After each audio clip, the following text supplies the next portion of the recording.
Hello friends, ജീവിതത്തിൽ ആദ്യമായി final കോളിലോട്ടി കയറി ഒരു ഹോളിഡേക്ക് പോവുകയാണ് കേട്ടോ. അങ്ങനെ പോകുന്നതിൻ്റെ പുറകിലത്തെ കഥകൾ നമുക്കൊന്ന് കാണണ്ടേ, കണ്ടേ പറ്റുള്ളൂ. എൻ്റെ അമ്മോ, രാവിലെ തന്നെ ഞങ്ങൾ റെഡിയാകുകയാണ്.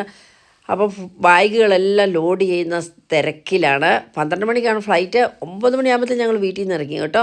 പിള്ളേരുടെ കാര്യത്തിലാണ് ഒരു രക്ഷയില്ല. അവർക്ക് വീട്ടിലുള്ള എല്ലാ ടോയ്സും കൊണ്ടുപോകണം. ഫ്ലൈറ്റ് കയറ്റാൻ അവർ സമ്മതിക്കുമോ?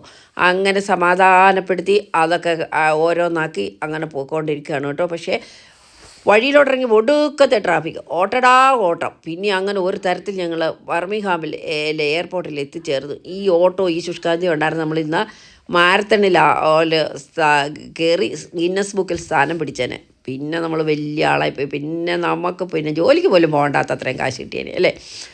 ഇതൊക്കെ കണ്ടപ്പോൾ ഒരു സമാധാനം. Birmingham holiday time. പക്ഷെ ചുമ്മാതെ കേട്ടോ. പിന്നെ കാർ സീറ്റൊക്കെ വിടണമല്ലോ. അത് വിട്ടപ്പോഴത്തെ അതിദയനീയമായ കാഴ്ചയാണ് ഈ കാണുന്നത്. കൊച്ചിൻ്റെ വിചാരം അതിനി ഒരിക്കലും തിരിച്ചു കിട്ടിയായിരുന്നു. അങ്ങനെ അതിനെയൊക്കെ പറഞ്ഞ് ആശ്വസിപ്പിച്ച് വീണ്ടും നമ്മുടെ ഫോട്ടോഷൂട്ട് ഇങ്ങനെ നടന്നുകൊണ്ടേ ഇരിക്കുകയാണ് കേട്ടോ. എൻ്റെ വളിച്ച മോന്ത കണ്ട. കാരണം ഓടി ഓടി ഓടി ഓടി ഓടി ഓടിയേ മനുഷ്യൻ്റെ കാലിൻ്റെ കുഴ തേഞ്ഞെന്ന് പറഞ്ഞാൽ മതിയല്ലോ. അങ്ങനെ ഞങ്ങൾ അതൊക്കെ കഴിഞ്ഞു.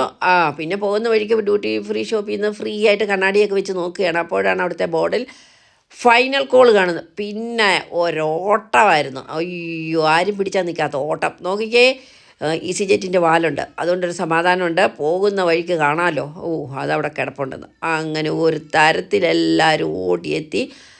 അപ്പോൾ ഈസി ജെറ്റിൻ്റെ സീറ്റൊക്കെ നമുക്ക് വേണ്ടിയിട്ട് അവിടെ ഇടുമെന്നറിയാം. പക്ഷേ എന്നാലും നമ്മൾ വിടത്തില്ല. അങ്ങനെ ചാടി കയറി ഇടിച്ചു കുത്തി അതിനകത്ത് കയറിയപ്പോൾ എല്ലാവരും സീറ്റ് പിടിച്ചു. ഇതാണ്ടേ ഇച്ചിരി കഴിഞ്ഞപ്പോൾ ചായ വന്നു, അതൊക്കെ മേടിച്ച് കുടിക്കുകയാണ്. ഞാനാണെങ്കിൽ ഇങ്ങനെ വളിച്ച് കീറി അതുപോലെ തന്നെ ഇരിക്കുകയാണ് കേട്ടോ.